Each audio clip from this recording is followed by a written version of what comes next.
Apalagi tadi Ka'bah. Ka'bah. Kalau di dalam tradisi Islam, Ka'bah itu dibangun oleh Nabi Adam alaihissalam, ditinggikan oleh Nabi Ibrahim alaihissalam dan anaknya Nabi Ismail alaihissalam. Ya. Orang Islam kalau sholat kan menghadap ke Ka'bah. Orang di luar Islam sering ngomong orang Islam nyembah batu kata gitu kan, karena sujud menghadap ke batu gitu. Bukan berarti kalau kita sujud menghadap batu terus kita nyembah batunya, enggak, itu salah. Orang Rabi Yahudi aja tahu bahwa orang Islam tidak menyembah batu tapi menyembah kepada Allah Subhanahu wa taala. Kenapa kita arahnya kepada kepada Ka'bah sebagai kiblat? Kiblat itu arah ya, arah. Itu artinya bukan berarti kita nyembah batunya atau nyembah Ka'bahnya, tetapi itu hanya arah persatuan gitu. Inna ad-dina 'indallahil Islam.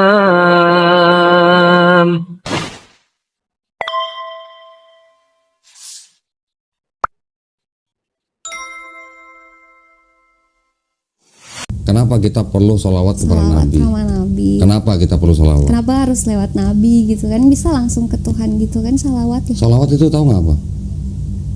Memuji. Memuji. Oke, terus apa lagi? Gak tahu, katanya minta doa lewat Nabi jadi biar nyampe. Bukan, itu mah bukan sholawat. Kalau doa lewat Nabi. Yang bersolawat itu siapa? Kita. Kita. Selain kita? Nabi. Hah? Nabi. Nabi. Terus? Nabi bersolawat kepada siapa? Sama Tuhan. Ya enggak sih? Kok Nabi sholawat kepada Tuhan, gimana sih? Sholawat itu tahu nggak sholawat artinya apa? Belum. Mendoakan supaya selamat. Ya, kita manusia yang bersolawat untuk Nabi, itu kita sedang berdoa kepada Tuhan, kepada Allah Subhanahu wa taala supaya Nabi diberikan keselamatan dan kesejahteraan. Bukan kita berdoa kepada Nabi, bukan. Aku pikir kayak kita berdoa tapi sholawat Nabi, jadi perantaranya Nabi Bukan. ke Tuhan gitu kan, Bukan. bisa langsung ke Tuhan. Bukan. Oh, Pernah dengar nggak Hosana anak Daud? ya itu yang kemarin dibahas. Ya, Hosana anak Daud itu juga orang berdoa supaya Yesus yang dianggap anak Daud diselamatkan. Sama fungsinya. Iya. Nah, kalau sholawat di dalam Islam itu artinya bisa tiga, tergantung siapa yang melakukan. Manusia bersolawat untuk Nabi atau atas Nabi, kita berdoa kepada Allah Subhanahu wa taala supaya Nabi diberikan kesejahteraan dan keselamatan. Kalau kita bersolawat untuk Nabi, itu kita juga akan mendapat kebaikan gitu. Itu kalau manusia yang bersolawat. Kalau malaikat yang bersolawat kurang lebih sama. Malaikat juga berdoa supaya Nabi diberikan kesejahteraan dan keselamatan. Kalau Allah sendiri juga bersolawat nggak atas Nabi? Bersolawat. Allah Subhanahu wa taala ternyata juga bersolawat atas Nabi gitu. Tetapi kalau manusia dan malaikat berdoa, artinya berdoa kepada Allah. Nah, terus kalau Allah bersolawat atas Nabi, Allah berdoa kepada siapa? Iya. Bukan begitu. Kalau Allah yang bersolawat, itu artinya Allah sedang merahmati, memuji gitu untuk Nabi Muhammad SAW. Bukan Allah yang berdoa, enggak ya. Ini udah mulai. Mulai kemana? Udah dari tadi juga udah. Oh ya. Udah dari tadi. Nah, artinya begitu. Ya, jadi sholawat bukan berarti kita berdoa kepada Nabi, bukan. Atau berdoa kepada Allah Subhanahu wa taala lewat Nabi, bukan begitu. Tapi kita berdoa kepada Allah Subhanahu wa taala supaya Nabi diberikan kesejahteraan dan keselamatan. Itu gunanya kita bersolawat bukan untuk Nabi tapi untuk kita. Ya, kita bersolawat untuk Nabi artinya kita mendoakan keselamatan dan kesejahteraan Nabi, tapi kita nanti akan dibalas dengan keselamatan dan kesejahteraan buat kita juga gitu. Sama seperti orang-orang bangsa Israel pada waktu berdoa Hosana anak Daud untuk Yesus. Itu sama sebenarnya. Hosana itu artinya juga minta untuk diselamatkan. Tuh, ya. Apalagi tadi Ka'bah. Kalau di dalam tradisi Islam, Ka'bah itu dibangun oleh Nabi Adam alaihissalam, ditinggikan oleh Nabi Ibrahim alaihissalam dan anaknya Nabi Ismail alaihissalam. Ya. Orang Islam kalau sholat kan menghadap ke Ka'bah. Orang di luar Islam sering ngomong orang Islam nyembah batu kata gitu kan, karena sujud menghadap ke batu gitu. Bukan berarti kalau kita sujud menghadap batu terus kita nyembah batunya, enggak, itu salah. Orang Rabi Yahudi aja tahu bahwa orang Islam tidak menyembah batu tapi menyembah kepada Allah Subhanahu wa taala. Kenapa kita arahnya kepada kepada Ka'bah sebagai kiblat? Kiblat itu arah ya, arah. Itu artinya bukan berarti kita nyembah batunya atau nyembah Ka'bahnya, tetapi itu hanya arah persatuan gitu. Supaya semua umat Islam arah menyembahnya itu sama, pusatnya. Bukan berarti Ka'bah ini jadi Tuhan, enggak. Bukan berarti orang Islam nyembah Ka'bah, enggak. Tetapi itu hanya arah sebagai kiblat gitu. Orang Yahudi punya nggak kiblat? Punya. Bait suci yang di Yerusalem, yaitu Baitul Maqdis. Sebelum umat Islam sujud mengarah ke Ka'bah, sebelumnya dulu umat Islam waktu Nabi masih hidup itu pernah sujud mengarah kepada Baitul Maqdis, bait suci. Pernah. Jadi pernah ganti nih kiblatnya gitu. Dari Baitul Maqdis di Yerusalem pernah terus ganti ke Ka'bah di Masjidil Haram di Mekah. Itu kenapa ganti? Itu ya karena supaya apa ya, boleh dikatakan Nabi itu kepengen supaya apa, dibedakan gitulah, supaya nggak dianggap kita mau nyamain orang Yahudi gitulah, gitu ya. Jadi Allah mengizinkan, ya sudah. Sekarang kan Nabi sering berdoa waktu itu kan, kalau bisa pindah dong gitu, karena itu kan apa istilahnya yang dianggap sebagai tempat suci orang-orang Yahudi. Nabi sering berdoa minta pindahin. Akhirnya Allah kabulkan.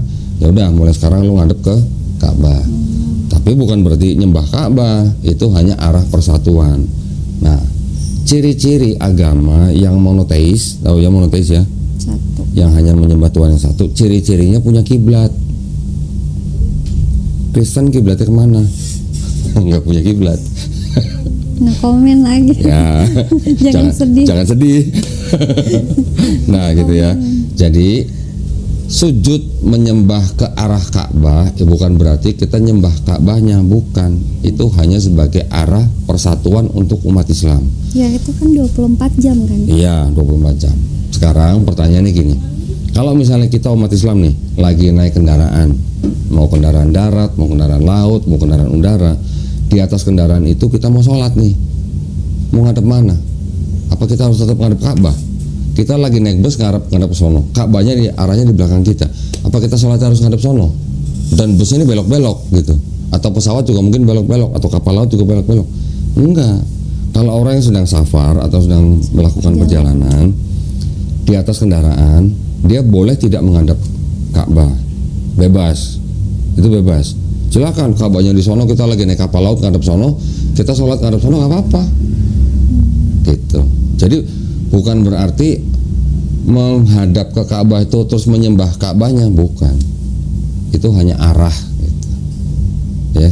Arah Kalau Ka'bah disebut sama orang non Islam sebagai Tuhan karena kita sujud menyembah ke arah Ka'bah, kalau Ka'bah itu Tuhan, boleh nggak diinjek-injek? Enggak. No, harusnya kan nggak boleh. Nah, tapi buktinya Ka'bah diinjek-injek sama orang tuh, ya kan? Kalau ganti kain untuk pembungkusnya itu yang hitam, kan orang harus injek-injek. Masa Tuhan diinjek-injek? Tapi Gitu. isinya apa sih? Kosong, kosong, sebenarnya kosong. Oh, berarti itu bekas yang Nabi Ibrahim dulu bikin itu.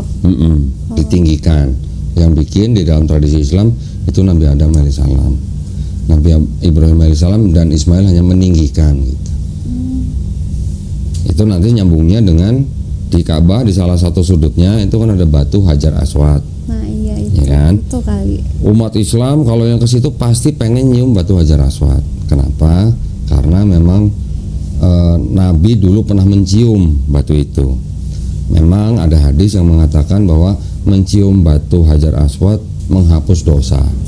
Tetapi pertanyaannya, apakah yang menghapus dosa itu batunya? Bukan. Kita sudah bersusah payah nih datang ke Masjidil Haram nih, ke Mekah. Bersusah payah. Mau yang dari Arab, mau yang dari negara Timur Tengah, mau yang dari Indonesia, mau yang dari Eropa atau Amerika. Udah susah payah untuk bisa haji atau sampai mencium batu Hajar Aswad. Susah payah kita diganjar dengan dosa kita dihapuskan gitu. Nah, yang menghapus dosa siapa? Apakah batu? Bukan. Allah Subhanahu wa taala tetap yang menghapus. Karena ada usaha gitu. Ada usaha, ada upaya, ada keinginan, ada kerinduan gitu lah. Dan umat Islam kan naik haji kan nggak wajib beberapa kali, wajibnya cuma sekali gitu. Dan itu pun kalau mampu gitu. Kalau mampu. Kalau mampu aja. Kalau nggak mampu nggak wajib. Tapi banyak kan umat Islam kan merindukan kan, ingin. Ya pasti pada kepengen dong, namanya seumur hidup sekali gitu kan. Pasti pada kepengen mengupayakan gitulah. Walaupun mungkin sampai ada yang jual tanah, ada yang apa, ya itu mungkin kurang tepat sebenarnya. Tetapi ya karena saking rindunya orang ke sana, saking pengennya, mereka berupaya sampai jauh-jauh ke sana, sampai bisa nyium batu. Kalau dianggap menghapus dosa, yang dihapus dosa adalah orang dan upayanya ini, dan yang menghapus dosa Allah Subhanahu wa taala, bukan batunya. Gitu. Di Bible juga ada. Ada lagi. Oh, baca. Ntar jangan sedih lagi. Ada lagi. Nih, Yesaya 6 ayat 6 sampai 7. Ayat 6 sampai 7 baca.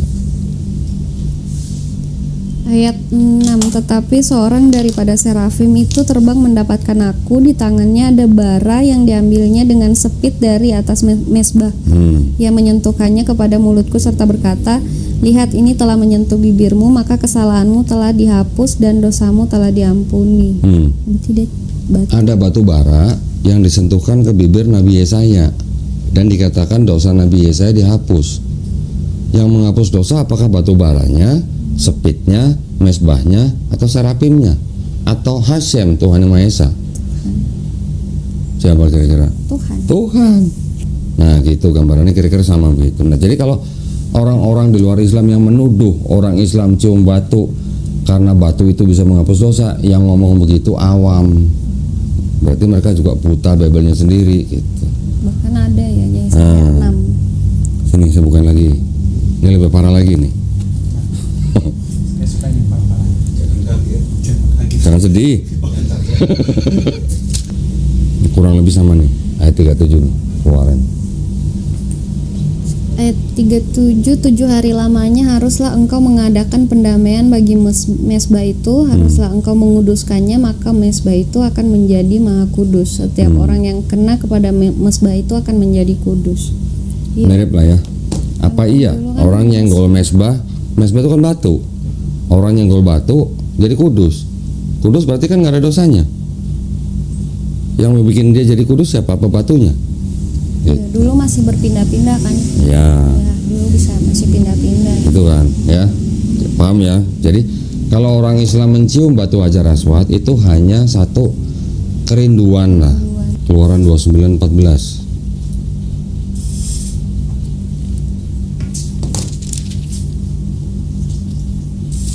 Keluaran 29:14.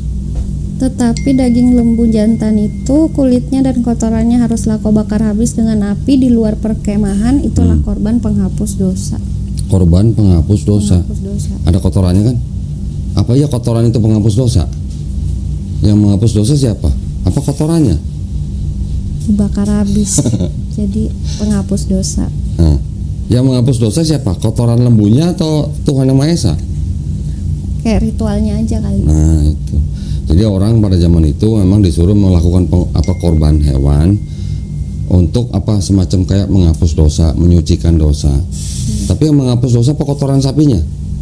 Ya bukanlah, ya pasti Tuhan lah. Gitu.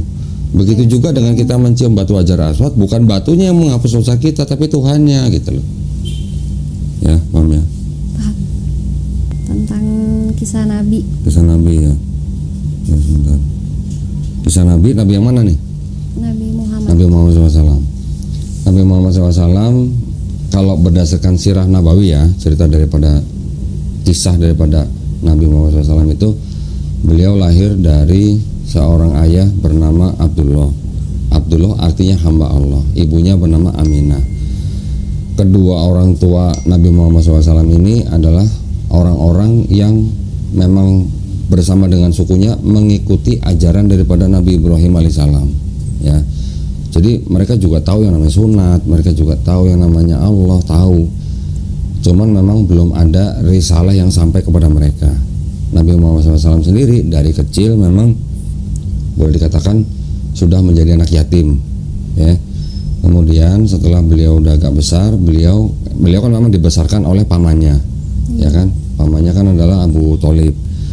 Dibawa berdagang kemana-mana, sampai pernah berdagang dibawa ke Syam untuk berdagang. Di tengah perjalanan mereka mampir ke tempat sebuah apa kayak semacam biara, yang mana di situ ada pendetanya namanya pendeta Bukhairo. Pendeta Bukhairo ini dia juga ahli kitab kalau boleh dikatakan ya.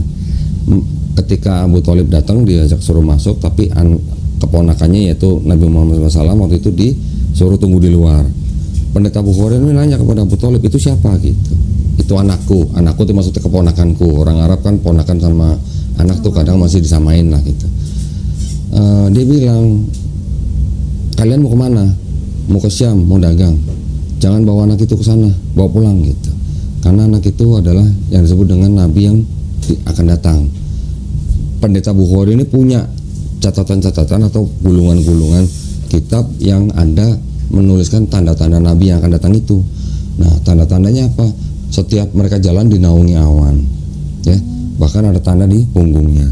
Jadi ketika dikonfirmasi sama pendeta Bukhairo itu disuruh pulang. Gitu. Oke, itu kehidupan nabi yang dari kecil memang sudah dipersiapkan gitulah. Bahkan ada juga hadis bahwa nabi dari kecil tuh pernah dibelah ya, nih nggak tahu istilahnya literal atau kiasan, dibersihkan gitulah organnya. Terus kemudian setelah beliau mulai remaja, mulai dewasa, umur 25 menikah dengan seorang wanita saudagar, orang kaya. Menikah namanya Khadijah.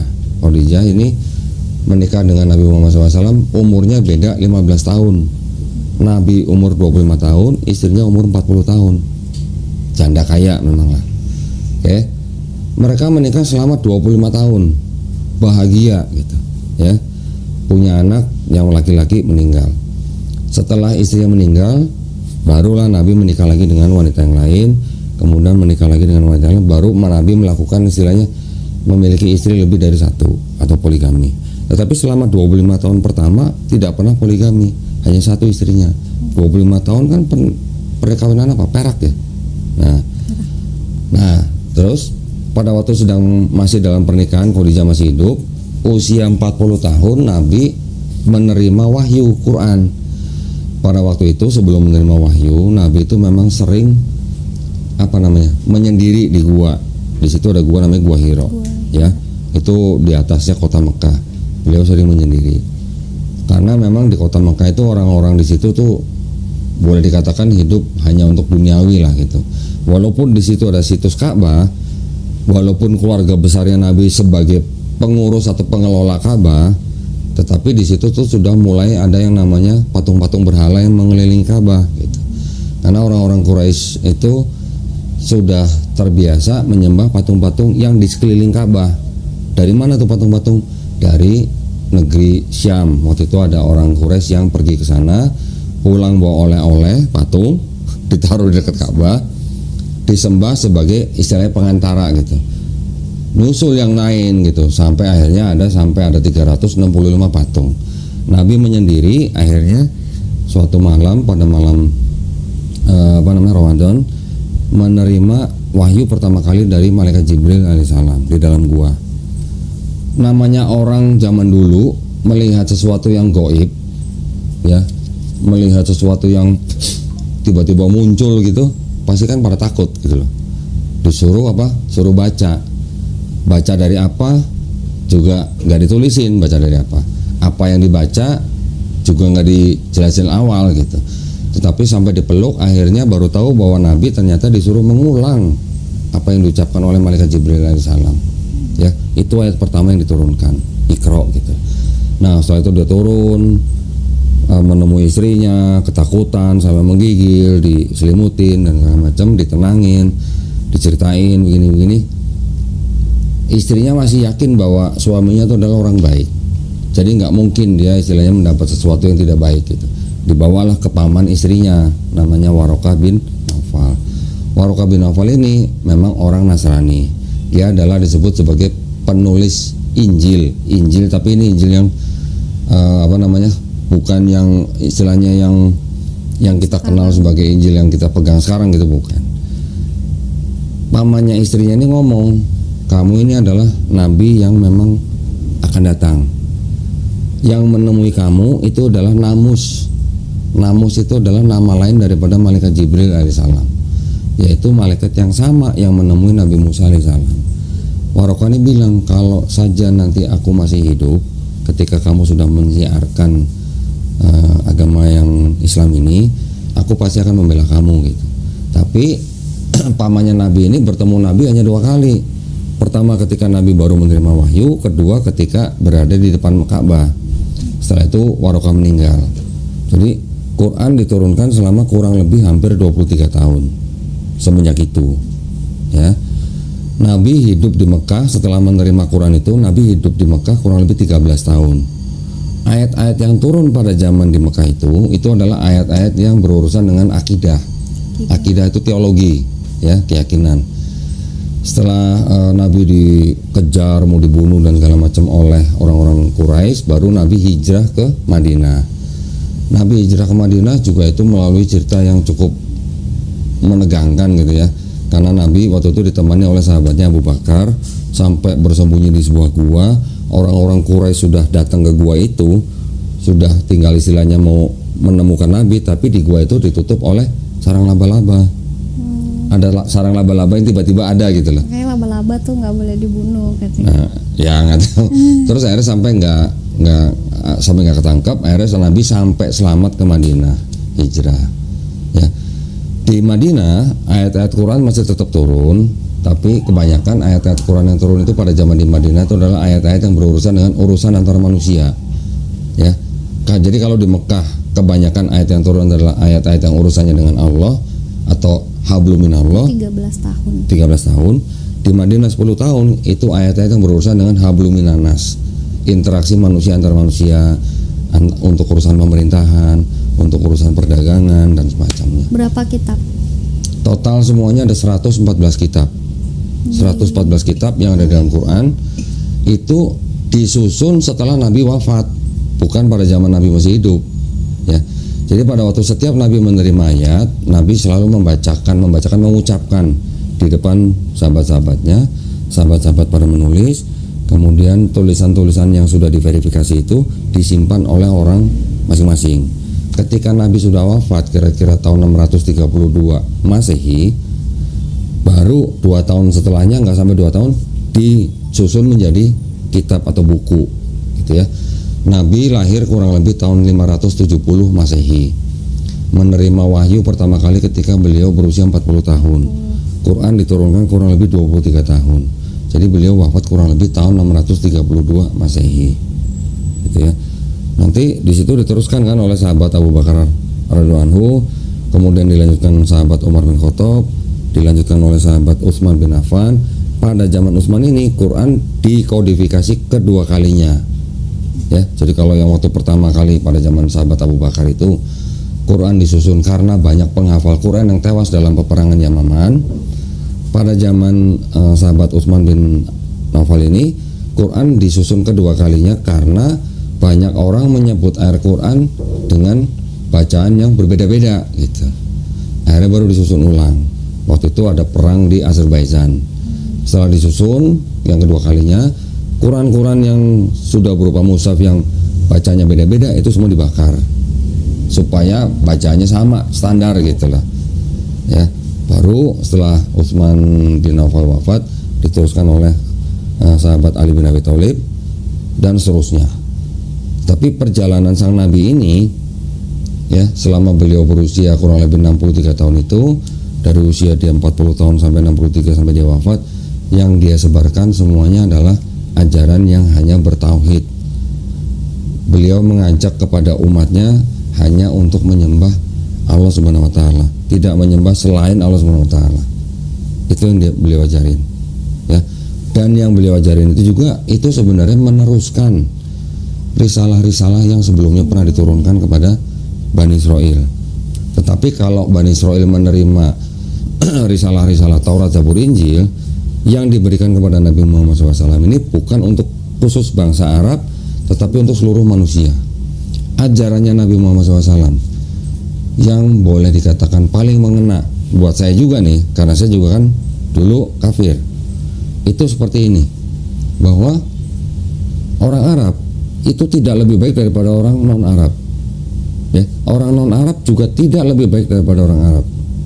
Yang lebih baik dari antara mereka apanya? Takwanya. Takwa itu apa? Takwa itu orang yang menjalankan perintahnya, menjauhi larangannya. Gitu. Jadi mau orang kulit putih, kulit hitam, kulit kuning, kulit merah, tidak ada dari mereka yang lebih baik dari kulitnya, tapi takwanya yang dilihat Allah Subhanahu wa taala. Jadi artinya apa? Tidak ada diskriminasi, tidak ada rasis. Mau mata belok, mata sipit, mata picing misalnya gitu. Itu tidak dilihat sebagai kelebihan atau kekurangan, tetapi yang dilihat adalah sebagai apa? Kelebihannya apa? Ketakwaannya. Oke. Nah, kalau di Islam juga diajarkan begini. Setiap manusia yang lahir itu sebenarnya dia fitrah. Fitrah itu artinya apa? Fitrah itu artinya sifat asal lah gitu loh. Fitrahnya adalah muslim. Muslim artinya orang yang berserah diri hanya kepada Sang Pencipta. Ketika nanti bayi ini besar, dia menjadi Yahudi, Nasrani atau Majusi, itu kan karena orang tuanya. Tetapi ketika bayi nanti besar, mendengar Islam, menerima Islam, bahkan sampai akhirnya dia memeluk Islam, orang itu sebenarnya bukan pindah agama, tapi itu orang kembali ke fitrahnya. Gitu. Nah, Nabi Muhammad SAW selama masa hidupnya dia di tanah Mekah dan Madinah, beliau kan selalu mengajak saudara-saudaranya sendiri, umatnya, kaumnya, sukunya, untuk apa? Hanya untuk menyembah Allah Subhanahu wa taala. Patung-patung berhala yang tadinya berkeliling di Ka'bah sampai 365 patung itu akhirnya dihancurkan ketika Nabi dan 10.000 sahabatnya menduduki Ka'bah, menduduki Masjidil Haram. Orang-orang yang waktu itu masih belum mau menerima Islam dibunuh-bunuhin enggak? Enggak, dikasih pilihan. Lu mau masuk Islam boleh tinggal di sini, nggak mau masuk Islam keluar gitu. Tapi nggak dibunuh-bunuhin gitu. Kecuali kalau memang orang yang melawan dengan senjata gitu. Jadi Islam pada intinya sebenarnya bukan memaksa orang untuk masuk Islam dengan senjata atau dengan todongan pedang di leher atau dengan todongan pistol di pelipis gitu, bukan. Tidak ada paksaan dalam Islam. Orang-orang yang non Islam selain di Mekah ya dan di Madinah, istilah mereka yang masih mau tinggal di negara Arab Saudi, boleh nggak? Boleh.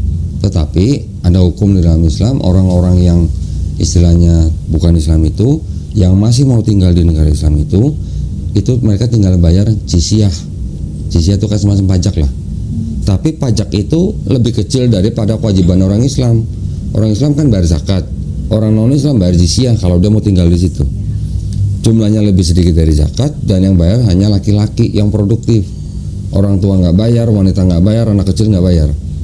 Dan orang-orang non Islam yang tinggal di sebuah daerah Islam yang membayar jizyah itu mereka dilindungin sama orang-orang Islam dan nggak wajib ikut perang. Itu ajaran Islam gitu. Ada lagi bertanya? Ya kalau masalah hari akhir, malaikat, kitab mungkin udah tahu lah ya. Di Islam kita mempunyai rukun Islam dan rukun iman. Rukun Islam kita udah tahu bahwa setelah bersyahadat, sholat, zakat, puasa, naik haji jika mampu. Rukun imannya beriman kepada Allah Subhanahu wa taala, beriman kepada malaikat-malaikatnya, beriman kepada nabi-nabinya, beriman kepada kitab-kitabnya, beriman kepada hari akhir, dan beriman kepada qada dan qadar. Takdir gitu. Takdir ada yang bisa dirubah nggak? Bisa. Ada takdir yang bisa dirubah, ada takdir yang sudah mutlak. Orang tuanya dari mana? Sukunya? Orang tuanya asli mana? Sulawesi Tengah. Sulawesi. Orang Makassar. Apa Kendari? Sulawesi Tengah. Apa tuh? Hah? Banggai. Oke. Bisa nggak? Kenny milih lahir untuk menjadi orang Sulawesi? Nggak bisa kan? Saya juga nggak bisa milih lahir jadi orang Cina. Nggak bisa. Orang bule juga begitu. Orang negro juga begitu. Tidak ada orang yang bisa milih lahir untuk jadi orang suku ras tertentu, nggak bisa kan? Tetapi Allah Subhanahu wa taala menciptakan orang bersuku-suku tujuannya untuk apa? Untuk saling mengenal dan berkasih sayang. Kalau sampai ada perang dan segala macam itu perbuatan manusia sendiri. Itu. Tapi pesannya Allah Subhanahu wa taala ya untuk saling mengenal dan berkasih sayang. Itu ajaran Islam. Jadi sebenarnya nggak apa-apa berteman sama mereka, maksudnya tanpa mengganggu iman mereka. Tidak apa-apa. Kita mau berteman, kita mau bermuamalah. Bermuamalah itu artinya mungkin mau berdagang atau bekerja dengan orang-orang di luar Islam, tidak masalah, nggak apa-apa. Cuma jangan sampai kita mengikuti mereka. Karena udah tahu yang benar. Iya, kita sudah paham Islam, kita harus bisa membatasi diri kita sendiri dengan akidah Islam gitu. Gak mungkin. Sekarang apa perlunya Tuhan jadi manusia gitu? Emangnya dia nggak mengetahui apa yang ada di bumi, apa yang ada di alam semesta ini? Kan dia maha mengetahui kan, pasti kan? Iya. Maha benar nggak? Maha benar. Maha suci nggak? Maha suci. Maha pengampun nggak? Maha pengampun. Kalau dia maha pengampun, terus apa gunanya dia repot-repot jadi manusia untuk dalam tanda kutip bunuh diri ya? Bisa nggak saya katakan bunuh diri? Bisa, karena kan tindakannya menghilangkan nyawa sendiri. Dengan taunya dia bakal mati, dia tahu dia bakal mati. Berarti tindakannya bisa dianggap menghilangkan nyawa sendiri kan? Walaupun dengan motivasi untuk mengorbankan dirinya menyelamatkan orang misalnya. Tapi kalau dia maha pengampun, perlu nggak dia jadi makhluk untuk mati bunuh diri menyelamatkan manusia? Nggak perlu. Kalau gini, kan saya pernah dengar pada saat Musa minta Tuhan datang, dia akan ngasih jamuan tuh. Nah, tapi kan nggak datang. Mau makan malam. Mau makan malam. Tapi pada saat Musa udah selesai, misalnya udah tutup hari, dia bertanya kepada Tuhan, kenapa tidak datang? Nah, tapi Allah berkata, berfirman, saya datang dengan Dalam bentuk pengemis. pengemis yang meminta makan. Itu di hadis apa di Quran? Di hadis ya? Saya kurang hafal juga, tapi kayaknya Di hadis itu mah. Di hadis. Iya, Bisa. ada cerita kayak gitu. Kalau hadis itu kita harus cek dulu sahih nggak gitu. Oke. Kalau yang namanya Allah Subhanahu wa taala turun menyamar menjadi pengemis, sudah dipastikan itu nggak benar. Iya, katanya Musa meminta, Tuhan tolong aku adalah hambamu, tolong datang untuk makan malam bersamaku. Dia udah siapin jamuan, dia nunggu, ternyata datangnya pengemis. Dia datang minta makan, nanti aku kasih ya, karena aku lagi nunggu tamu besar. Nanti kamu datang lagi. Hadis itu bertentangan dengan ayat Quran. Kenapa? Karena di Quran Musa minta supaya bisa melihat Tuhan. Tuhan baru menunjukkan istilahnya apa, kuasanya saja. Gunung sudah hancur, Musa pingsan. Itu gimana kita bisa jadi pengemis gitu? Ya, itu berarti bertentangan dengan Quran. Kalau sudah bertentangan dengan Quran, kita nggak boleh menerima hadis itu gitu. Bisa jadi hadis-hadis itu berasal dari orang-orang Israel atau disebut hadis Israiliyat gitu. Ada lagi hadis. Jadi hadis, kan banyak orang Yahudi juga masuk Islam. Ketika mereka masuk Islam, mereka banyak membawa cerita-cerita yang berasal dari kitab mereka sebelumnya gitu loh. Itu yang disebut dengan hadis-hadis Israiliyat gitu. Sampai ada bukunya saya khusus gitu. Tapi itu hadis-hadisnya tidak semuanya bisa kita terima gitu. Hadis bisa diterima itu dia tidak boleh bertentangan dengan Quran pertama kali. Kedua, dia sanadnya dan perawinya harus sampai kepada Rasulullah. Itu baru bisa disebut sahih gitu.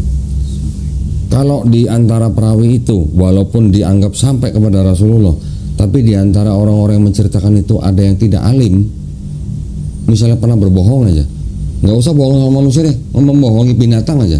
Contoh misalnya manggil binatang gitu ya, mau ngasih makan gitu, ternyata di tangannya nggak ada makanan, kan bohong berarti kan. Hadis yang dibawakan oleh dia tuh derajatnya langsung turun. Kalau tadinya sahih turun jadi hasan gitu. Taunya gimana? Ya, ada kitab-kitab yang membahas tentang perawi-perawi itu.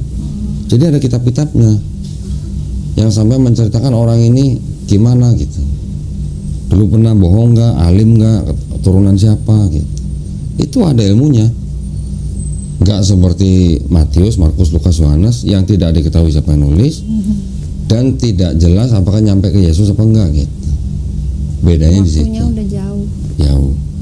Dan kalau di hadis itu syarat utamanya tidak boleh bertentangan dengan Quran. Makanya ada HS, HR itu hadis sahih. Hadis riwayat, Hadis riwayat. hadis sahih. Nah, Hadis sahih. hadis sahih atau hadis riwayat gitu. Itu sama. Sebenarnya sama kurang lebih. Tapi tinggal tergantung di kitab siapa, Bukhari, Muslim, Tirmizi. Itu kitab-kitab itu yang memang sudah umum diterima oleh kalangan Islam gitu.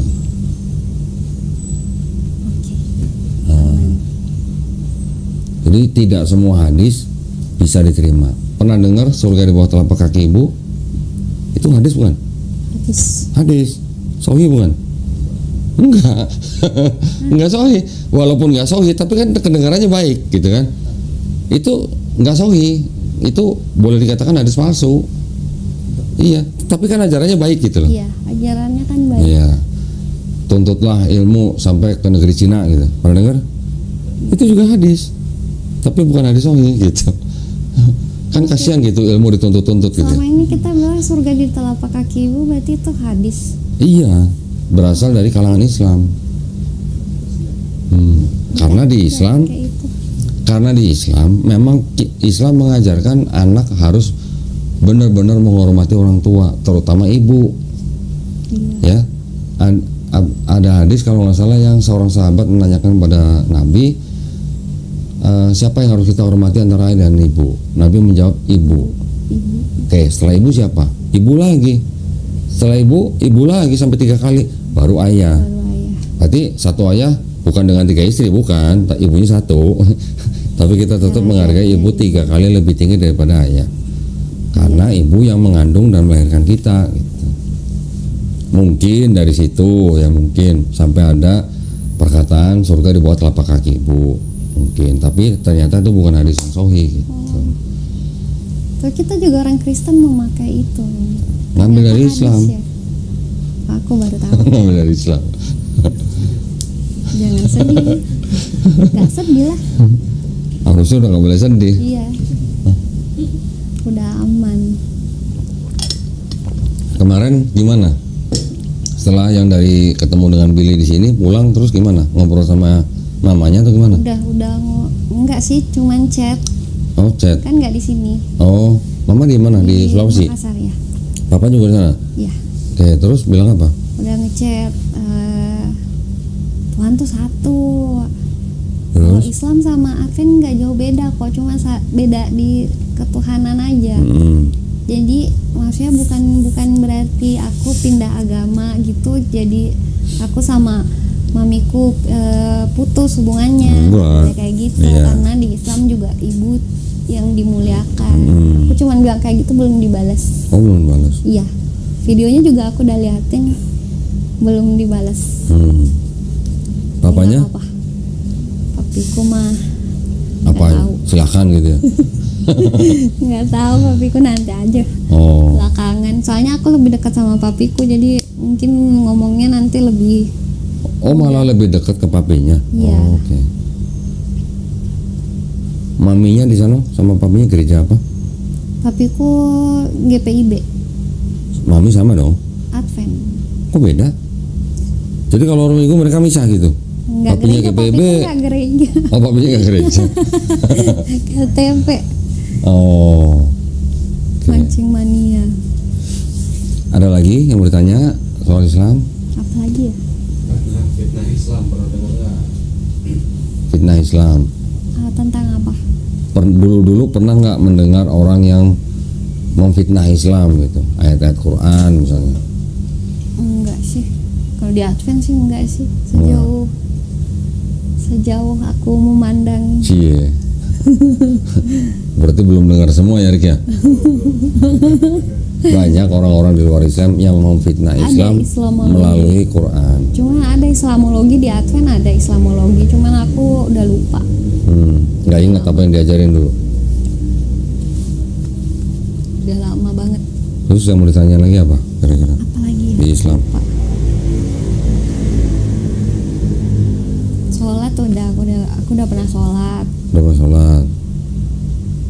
Udah pernah pakai kerudung belum? Udah. Udah. Kemarin yang ke Sunda Kelapa pakai. Oh, pakai. Coba pakai tapi melorot. Oh, berarti tinggal belajar aja. Nanti ada yang ngajarin. Yang ceplosan aja. Kayak mama. Cari yang kayak Ricis. Nah, Advent kalau dibilang ngikutin Bible, di Bible kan juga sebenarnya harus berkerudung perempuannya. Iya. Pernah ngeliat nggak foto lukisan Maria ibunya Yesus nggak pakai kerudung? Enggak. Selalu pakai kan? Kenapa?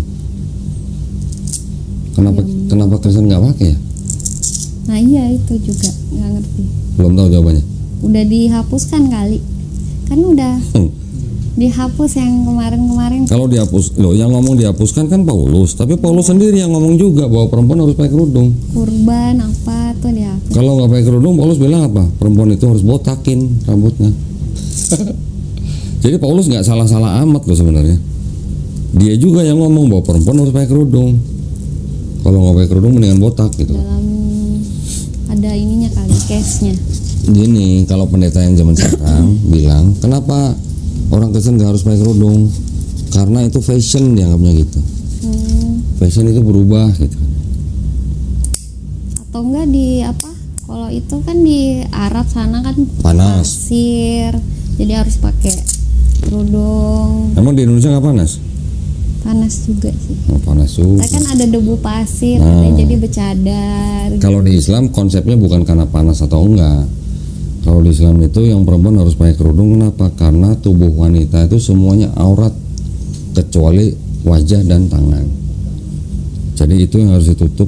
Tujuannya apa? Supaya satu ya, selain daripada untuk mudah dibedakan, juga untuk menghindari godaan dan fitnah. Ada nggak cowok ngeliat cewek dari belakang ngeliat rambutnya aja nafsu gitu? Ada nggak? Ada. Ada aja pas balik. Ada nggak cowok ngeliat cewek ngeliat betisnya aja udah nafsu gitu, udah horny gitu? Ada nggak? Udah. Ya. Itu memang fitrahnya cowok begitu. Makanya di Islam juga diajarin untuk cowok harus Nunduk. merendahkan pandangannya terhadap cewek. Itu ada ajaran begitu. Cowok aja yang tutup mata apa ya? Tapi kalau cowok kan nutup mata kan ada yang dibuka dikit begini gitu. Cowok yang tutup mata aja gimana? Nah, jadi memang sangat sangat dijaga ya, namanya resiko-resiko maksiat atau dosa itu sangat dijaga dalam Islam, maka sampai ada perintah begitu. Iya, aku takut gitu. Pelan-pelan boleh tapi ya. Kalau namanya orang baru masuk Islam itu justru malah tidak dianjurkan langsung drastis, harus step by step. Ya, step by step itu artinya ya sesuai dengan kemampuan dan keadaannya. Kalau keadaan memungkinkan ya ikutin syariat Islamnya. Kalau keadaannya belum memungkinkan ya dijalanin dulu gitu. Bukan berarti nggak wajib, tapi ya namanya untuk menjaga keislamannya dulu Kalau sebagai di rumah misal tiba-tiba aku pulang itu kan kasihan orang tua kan kalau ngelihat Iya. itu boleh nggak? Tapi kan sekarang tinggal sendiri nggak sama orang tua kan? Iya. Dan berarti kan nggak ada yang melarang di rumah. Iya. Nah, Aduh. pelan-pelan. Iya. Ya, pelan-pelan. Tapi juga bukan berarti dihilangkan, tidak. Tetap harus dipelajarin, dibaca. Kenapa perempuan harus pakai hijab gitu atau penutup rambut? Dibaca. Itu ada di Quran. Dan itu bukan perintah Nabi, itu perintah Allah Subhanahu wa taala. Nah, kalau orang Islam ngaku beriman kepada kitab atau Quran, sedangkan di Quran ada perintah untuk menutup aurat, terus nggak ngejalanin, berarti kan nggak ngikutin perintah Allah gitu. Itu aja sebenarnya, simple. Nanti ada perempuan yang bilang, aduh ntar dulu belum dapat hidayah, belum ada panggilan hati gitu. Iya. Lah kan hati bukan aurat. Iya kan kayak gitu. Ya jangan setengah-setengah kalau memang udah mau menjadi muslim gitu maksudnya. Ada juga kok yang ditutup cuma hijab hati. Hijab Hijab hati, kan hati bukan aurat. benerin hati dulu katanya. Bukan benerin hati, harusnya tinggal baca ayat Quran, itu perintah siapa? Kan perintah Allah adalah perintah yang paling tinggi, Iya, jauh di atas. itu wajib. Iya, jauh di atas perintah manusia. Gitu. Ada lagi mau tanya? Nabi udah, Sholat udah, salat, puasa puasa, udah, ya tahu. tahu lah. Zakat Zakat udah tahu, 2,5. udah tahu. Zakat itu sama aja kayak perpuluhan nggak sih? Boleh dikatakan begitu, mirip-mirip Sebenarnya, konsepnya, iya. tapi pelaksanaannya Banyak atau yang tekniknya melenceng kalau di Itu ada perbedaan. Oke. Tekniknya aja yang berbeda. Di Islam ada nggak yang zakat 10%? Ada, untuk profesi tertentu gitu. Tidak untuk semua orang. Untuk profesi tertentu ada yang 5%, ada yang 10% gitu. Kalau berkurban itu kalau kita belum mampu, Nggak apa-apa, nggak wajib. Nggak wajib, kan yang wajib tadi cuma 5 syariatnya. Setelah syahadat, sholat, zakat, puasa, haji. Di sini kan nggak ada kurban. tapi kalau mampu Kalau mampu ya jangan malu-maluin gitu. Maksudnya gini loh, jangan kita mampu dalam setahun beli rokok sekian puluh juta tapi kurban nggak mampu gitu. Paham nggak maksudnya? sehari bisa lah. Nah, orang bisa beli rokok sehari berapa misalnya? 50.000. Coba 50.000 kali 365 hari berapa? Bener? Bener, Rik? Bisa dah Oh. dapat sapi. Nah, jadi maksudnya jangan kita mampu mengeluarkan beli rokok tapi kita nggak mampu berkorban gitu. Kurban. Duh, kena deh yang rokok deh. Mohon maaf ya, nggak sengaja ya, mohon maaf ya.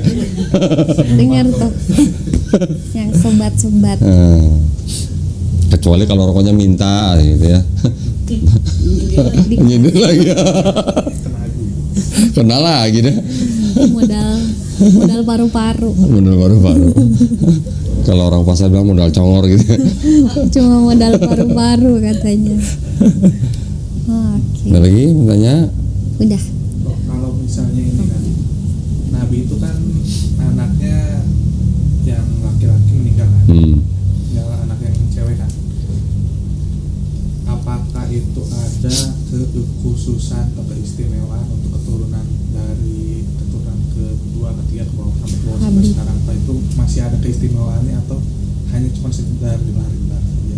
Dari mana asalnya? Oke, kalau yang namanya orang yang punya darah Nabi, ya otomatis dia adalah sebagai keluarga Nabi ya. Ya boleh-boleh saja kita hormati ya. Tetapi kembali kepada khutbahnya Nabi. Orang Arab tidak lebih baik daripada orang non-Arab. Orang non-Arab tidak lebih baik daripada orang Arab. Boleh nggak kalau ini saya aplikasikan kepada keluarga Nabi tidak lebih baik daripada bukan keluarga Nabi? Bukan keluarga Nabi tidak lebih baik juga daripada keluarga Nabi. Yang lebih baik dari antara mereka apanya? Ya tetap takwanya. Itu aja.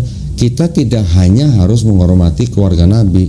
Yang kita harus hormati adalah semua manusia. Mau keluarga Nabi atau bukan, mau muslim atau bukan, tetap harus kita hormatin kok. Jadi ya jangan kita patokan kepada kalau khusus keluarga Nabi harus kita kultuskan. Nggak boleh. Nabi aja kita nggak boleh kultuskan, apalagi keluarganya gitu. Nabi aja kan nggak mau dikultuskan. Itu di bagian mana sih saya pernah dengar gitu kan? Saya lupa di apa di hadis yang Nabi itu berkata Jangan gambar. Jangan gambar saya sama jangan naik-naikin nama Ya, saya. ya itu adalah kekhawatiran Nabi jangan sampai umatnya seperti umat sebelumnya yang sampai akhirnya menuhankan manusia gitu. Siapa itu? Siapa tuh? Nggak tahu tuh. Dia. Siapa tuh? Apa-apa kenanya siapa itu? Ya itu makanya sampai nggak boleh digambar, apalagi sampai bikin patung.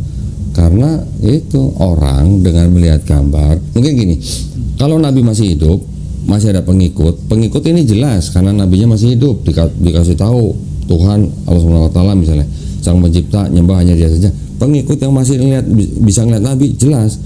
Tapi ketika Nabi ini nggak ada, pengikut ini sudah nggak ada, nanti generasi berikutnya, kan mereka mungkin informasinya sudah ada yang terdistorsi gitu, ya kan? Nanti ada pengikutnya untuk mengenang dia pakai gambar, dia pakai patung. Lama-lama pengikut yang generasi sesudahnya bukannya malah mengingat tapi hanya langsung menyembah. Itu yang banyak terjadi di agama-agama yang lain. Agama yang lain. Ya. Iya. Nah, sekarang kalau kita perhatikan dari mulai Nabi Adam alaihissalam, Nabi Nuh alaihissalam, Nabi Ibrahim alaihissalam, Nabi Ismail, Nabi Ishak, Nabi Yakub alaihissalam, Nabi Daud alaihissalam, Nabi Musa alaihissalam, Nabi Harun alaihissalam, Nabi Sulaiman alaihissalam, sampai Nabi Isa alaihissalam. Ada nggak semuanya menyembah patung? Kan nggak ada. Semuanya kan memberitahu pesan, bahkan di dalam Bible pun semuanya memberi pesan apa? Tuhan hanya satu. La ilaha illallah. Pesannya sama semua kan? Baca di Bible juga sama, di Quran juga sama. Jadi satu. Nabinya banyak, pesannya sama, cuma satu. Gitu. Bukan setiap nabi membawa pesan yang beda-beda. Begitu juga Nabi Isa atau Yesus di situ. Ditanya, apa hukum terutama? Shema Israel, Adonai Eloheinu, Adonai Ehad. Sama dengan la ilaha illallah. Kita yang salah tafsir. Kita salah memahami. Makanya di dalam Quran itu punya 3 fungsi. Fungsi yang pertama membenarkan kitab-kitab sebelumnya yang diberikan kepada Bani Israel, ya, membenarkan. Tetapi apakah kitab yang diberikan itu adalah yang Bible-nya Yahudi dan Bible-nya Kristen? Nanti dulu, gitu ya, kita harus belajar. Yang kedua, Quran fungsinya sebagai al-muhaimin, batu ujian, pengoreksi kesalahan-kesalahan pemahaman orang terhadap ajaran-ajaran Nabi yang sebelumnya atau ajaran kitab sebelumnya, kesalahpahamannya gitu. Yang fungsi yang ketiga baru Quran sebagai mubayyin, menjelaskan kesalahannya apa gitu, dikembalikan ke jalan yang lurus gitu istilahnya. Jalan yang lurus itu siapa? Bukan manusia, Allah SWT. Setiap nabi memang juga jalan gitu loh, ya. Tapi istilah jalan dan hidup dan kebenaran itu istilah-istilah manusia sebenarnya. Kalau di dalam Islam makanya kita tidak pernah mengenal Tuhan dipanggil sebagai Bapak, nggak ada. Nabi dipanggil sebagai anak Tuhan, nggak ada kan? Nggak ada istilah anak dan Bapak di dalam Quran. Karena apa? Kalau orang melihat istilah anak Tuhan, anak Allah, nanti lama-lama orang menuhankan anak Allah itu gitu. Sama seperti orang-orang Yunani yang menuhankan Hercules, menganggap sebagai dewa karena dia anak dewa gitu. Maka di Quran tidak ada istilah Bapak dan anak, nggak ada. Nggak ada foto juga. Nggak boleh, sebenarnya nggak boleh gitu. Tapi ya kalau untuk suami istri boleh lah, tapi di kamar, jangan di ruang tamu gitu. Buat kenang-kenangan nih, sebagai pengingat. Nanti kalau ribut, tuh inget tuh dulu waktu nikah gimana tuh bahagianya gitu misalnya gitu. Tutupin tapi mati. Tutupin.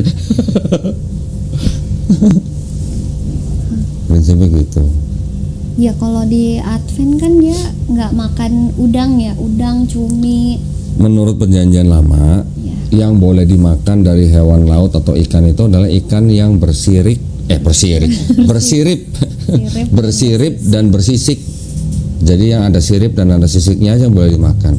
Jadi lele nggak boleh dimakan, udang nggak boleh dimakan, patin nggak boleh dimakan, hiu nggak boleh dimakan, paus nggak boleh dimakan. Menurut perjanjian lama. Tapi kalau di Islam, pada dasarnya semuanya itu halal sampai diharamkan. Nah, tetapi prinsipnya di dalam Islam juga yang namanya segala sesuatu yang halal belum tentu halal buat orang-orang tertentu gitu misalnya. Misalnya buat orang-orang yang sudah punya kolesterol, udang haram apa halal? Ya sudah haram buat dia karena menimbulkan penyakit gitu. Ya, jadi ada istilah toyib atau enggak toyib. Toyib itu baik maksudnya. Makanan ini baik buat kita kalau tidak menimbulkan penyakit. Tidak berlebihan. Tidak berlebihan juga. Di dalam Islam apa lagi? Makanlah sebelum lapar, berhentilah sebelum kenyang. Artinya ya nggak boleh berlebihan. Segala sesuatu yang berlebihan pasti nggak bagus. Tapi ada ayat tentang makanan juga Di Quran. Maksudnya? Ya itu yang masalah babi, jelas. Babi, darah, bangkai itu udah pasti haram, udah nggak boleh. Ya kalau babi nggak boleh karena. Iya.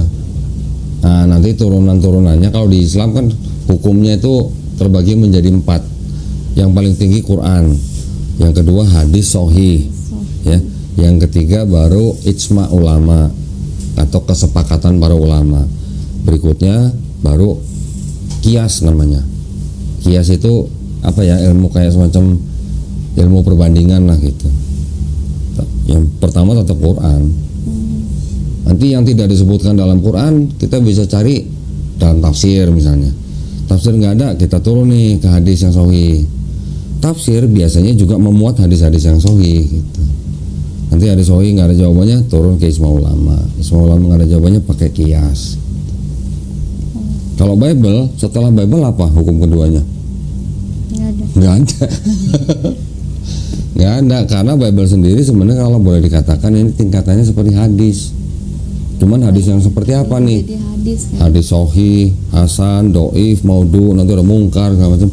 Itu kalau disesuaikan dengan ilmu hadis yang di Islam, jatuh-jatuhnya udah mungkin di bawahnya maudhu malah. Iya, karena kan Maudhu masih ketahuan perawinya siapa. Tapi mungkin karena perawinya nggak alim atau mungkin perawinya istilahnya pernah berbohong, tapi yang ada masih nyambung ke Rasulullah gitu. Surat Paulus itu benar surat Paulus atau enggak juga? Gini, Yesus di Bible diceritakan disalib atau diangkat kira-kira umur 33 ya.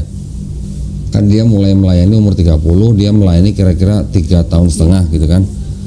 Yesus lahir kira-kira tahun 4 sebelum Masehi. Jadi Yesus nggak ada kira-kira tahun 30 Masehi kan. 30 Masehi ini, ingetin nih.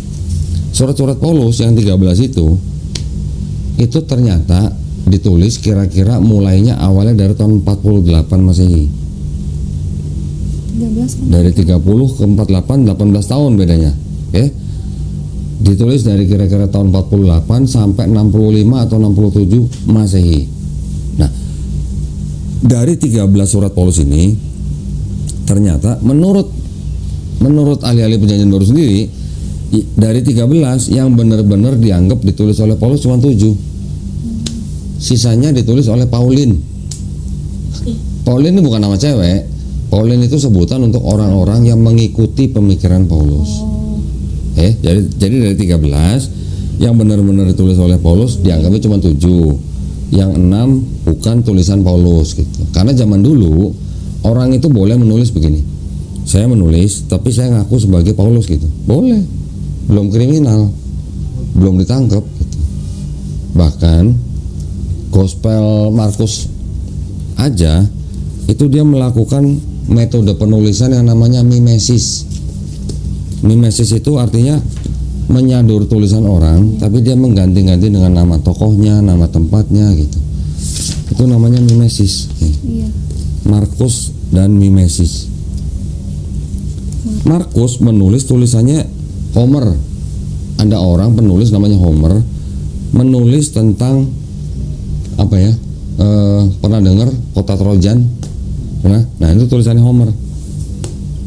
Tulisan itu ditulis sama Homer kira-kira 700 sampai 800 tahun sebelum ada Yesus. Markus nulisnya kira-kira tahun 65 sampai 70 Masehi. Jadi jaraknya udah hampir lebih dari 700 tahun. Ini diadopsi oleh Markus. Jadi cerita-cerita Homer tentang Odyssey nih kayak gini nih. Ini Odyssey pasal berapa ayat berapa, itu dikutip oleh Markus pasal berapa ayat berapa. Mirip. Ya. Jadi iya jatuhnya hadis berarti, tapi nggak tahu juga sih ya. Ya ini menyadur lah ya, ini menyadur. Tapi diganti-ganti nama tokohnya, nama tempatnya.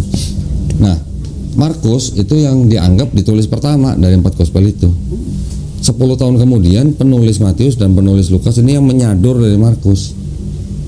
Karena menyadur dari Markus, makanya 80% yang di Matius isinya Markus, 60% di Lukas isinya Markus. Nah, setelah itu Markus dan penulis Matius dan Lukas ini menambah-nambahkan sendiri dengan sumber kisah mereka. Ada sumber kisah sendiri, M berarti Matius, L berarti dari Lukas, Q artinya quell, artinya sumber atau kabar berita yang beredar di masyarakat. Gitu. Nama-namanya dari mana tuh? Ada Matius, Markus, Lukas, Yohanes. Dari bapak-bapak gereja di abad kedua. Pertama Santo Papias tahun 135 Masehi menyebut Matius dan Markus. Kedua Santo Irenaeus tahun 185 Masehi yang menyebut keempat ini, Matius, Markus, Lukas, Yohanes. Di 4 gospel ini nggak ada nama-nama aku bernama Matius nulis untuk siapa gitu, nggak ada. Oh iya. Jadi 4-4 itu anonim sebenarnya. Nah, selain daripada ini, Nggak ada kitab Paulus. selain daripada Markus berasal dari tulisan Homer, Matius juga mengadopsi dari tulisan-tulisan orang lain. Tulisan mana? Tulisan-tulisan yang berasal dari Yunani. Mau tahu apa? Yang Yunani. Mau tahu nggak apa? Coba buka Matius 27. Matius 27.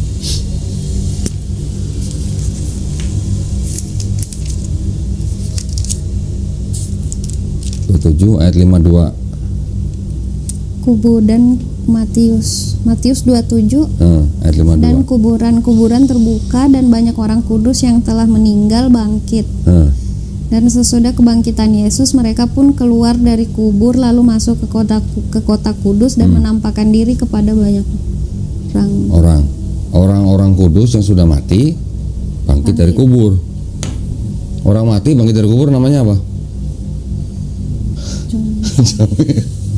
Masuk ke dalam kota menampakkan diri kepada orang banyak.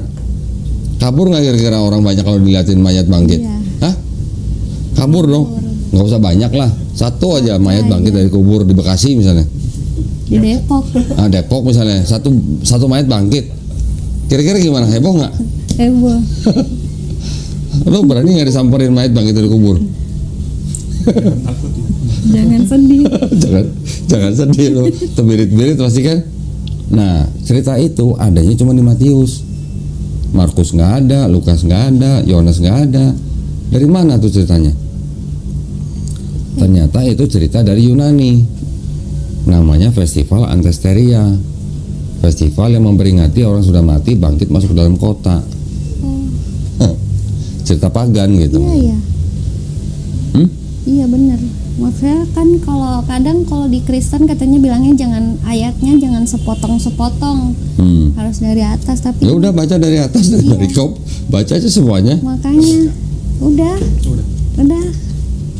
Nah, di Markus ada nggak cerita itu? Ya di Matius 27 ayat 52. Di Markus ada nggak cerita begitu? Nggak ada. Di Lukas juga nggak ada. Di Yohanes juga nggak ada. Itu yang dimaksud dengan tambahan Matius sendiri gitu. Cerita apa tadi cerita? Antesteria Antesteria di Yunani. Yunani. Festival yang memperingati orang sudah mati bangkit masuk dalam kota. Terus nggak datang zombie. Iya Ya mungkin dari Halloween mungkin juga dari situ mungkin.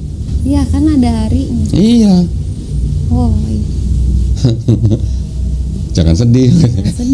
Nggak sedih. Nah kalau udah nggak ada yang ditanya lagi, sekarang halangannya buat Kenny untuk memeluk Islam apa? Restu orang tua. Emang perlu? Sebaiknya. Sebaiknya. Iya. Tapi tidak perlu sebenarnya.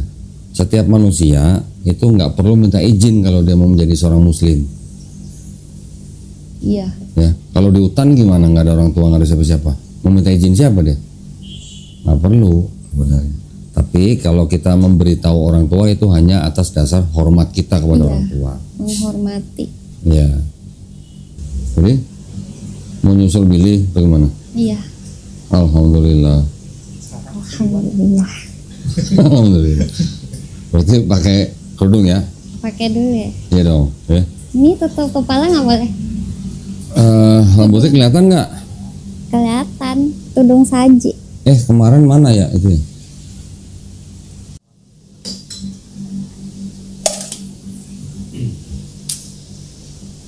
Udah, duduk sini Ken. Siap.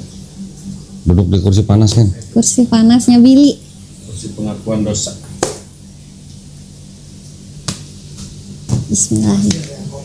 Bismillahirrahmanirrahim. Pastilah. Baik, bismillahirrahmanirrahim. Assalamualaikum warahmatullahi wabarakatuh. Waalaikumsalam. Alhamdulillahirrabbilalamin. Wassalatu wassalamu ala rasulillah. Akhirnya ya Kenny Kenny ya. Nama lengkapnya nih Kenny F. Noya. Nggak apa-apa lah ya sebetulnya. KTP-nya Kota Makassar. Ini benar ya, ini fotonya Kenny benar ya? Hah, benar ya? Akhirnya Kenny nyusul Billy ya, alhamdulillah. Jarak berapa hari kemarin sama Billy hari apa ya? Minggu lalu. Minggu ini Hari apa sih? Sabtu. Sabtu ya? Sabtu. Oh iya, berarti seminggu berarti ya? Seminggu menyusul Oh, baby. beda seminggu akhirnya menyusul. Alhamdulillah, saudari Kenny F. Noya, kelahiran Wantapone. Ini tanggal lahir gue nggak sebutin ya, Iya. biar tetap kelihatan muda gitu ya. Gen Z. Agama di sini Kristen betul ya? Ya. Alhamdulillah, Kenny akhirnya memutuskan untuk masuk agama Islam. Ya. Seperti biasa, saya akan bertanya, apakah Kenny ini mau masuk Islam karena kemauan sendiri atau ada paksaan dari orang lain? Kemauan sendiri. Kemauan sendiri, alhamdulillah. Kalau dengar ceritanya, orang tua kan memang menentang ya. Tetapi orang mau masuk atau memeluk agama Islam itu tidak perlu izin siapa-siapa, ya. Karena setiap warga negara Indonesia juga dijamin haknya oleh negara untuk memeluk dan menjalankan agama dan kepercayaan masing-masing ya. Nanti kalau misalnya orang tua akhirnya tahu, Kenny boleh menyanggah atau membantah, tapi harus dengan cara yang paling lembut ya. Tunjukin bahwa sebelum jadi muslim, Kenny kalau sebelumnya sayang dan hormat sama orang tua, tunjukin Kenny harus bisa lebih sayang dan lebih hormat pada orang tua ya. Biar orang tua nanti bisa melihat akhlak Islam melalui Kenny. Oke. Yang ketiga, di dalam Islam ada syariat-syariat. Setelah bersyahadat nanti ada sholat, zakat, puasa, dan haji jika mampu. Apakah Kenny berjanji untuk melakukan syariat tersebut? Janji. Alhamdulillah, Kenny sudah meyakini bahwa tidak ada Tuhan selain Allah SWT, dan juga sudah beriman bahwa Nabi Muhammad SAW adalah utusan Allah. Iya. Alhamdulillah. Baik, kalau begitu kita langsung saja melakukan prosesi syahadat. Kenny ikuti ya 2 kalimat yang saya akan ucapkan dalam bahasa Arab. Nanti kita ikuti lanjutkan dengan terjemahan bahasa Indonesia. Oke? Mungkin boleh tangannya menunjuk 1 jari begini. Nah, sebagai bukti ini ketauhidan kita ya. Bismillahirrahmanirrahim. Asyhadu alla ilaha illallah wa asyhadu anna Muhammadan Rasulullah. Aku bersaksi tiada Tuhan selain Allah, dan aku bersaksi Nabi Muhammad adalah utusan Allah. Alhamdulillah. Sah ya? Sah. Alhamdulillah. Doain gua ya. Siap. Doain gua ya. Bener nih, ini doain nih. Ini doa orang yang baru masuk Islam ini, wah sangat-sangat Insyaallah manjur ya. Minta terkabul. doanya, doain kita semua. Semoga kita semuanya istiqomah dan husnul khotimah. Amin. Ya.